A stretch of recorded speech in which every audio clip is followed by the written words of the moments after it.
that they suddenly began panicking when I discovered the Egyptian planes. I know you've all seen the recent conspiracy theory pushed by Candace Owens about 2 Egyptian military jets, supposedly, crossing paths with Erika Kirk's private plane 73 times before Charlie Kirk's death.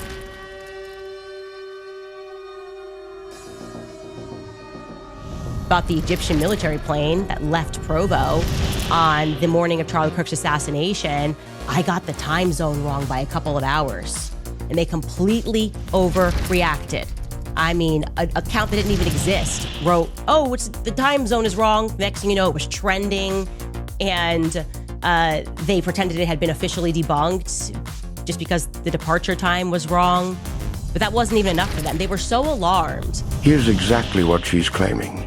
2 Egyptian Air Force jets, tail numbers SUBTT and SUBND, kept landing at the same airports as Erika's jet N888KG, over and over, 73 separate times.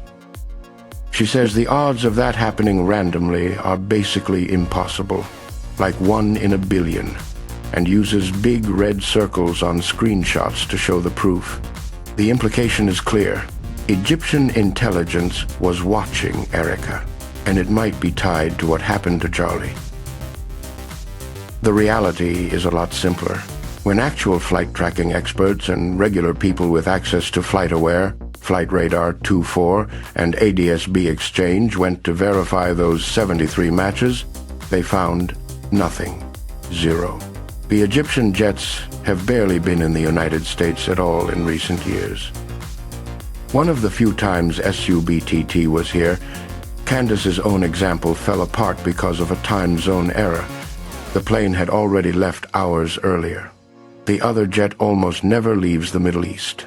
On top of that, Erika's plane has its tracking deliberately blocked, which is completely normal for high-profile people, so most of her flights aren't even public.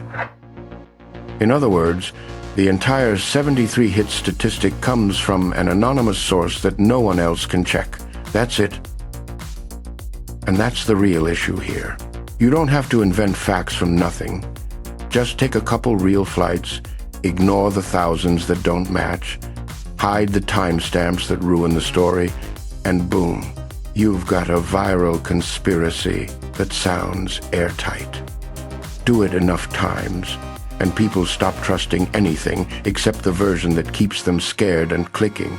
So next time someone tells you the evidence is overwhelming but can't show you raw data anyone can verify for themselves, just pause. That's all. Check it yourself if you can. Because selective storytelling isn't truth. It's just good for views. Thanks for watching. Drop your thoughts below and stay sharp.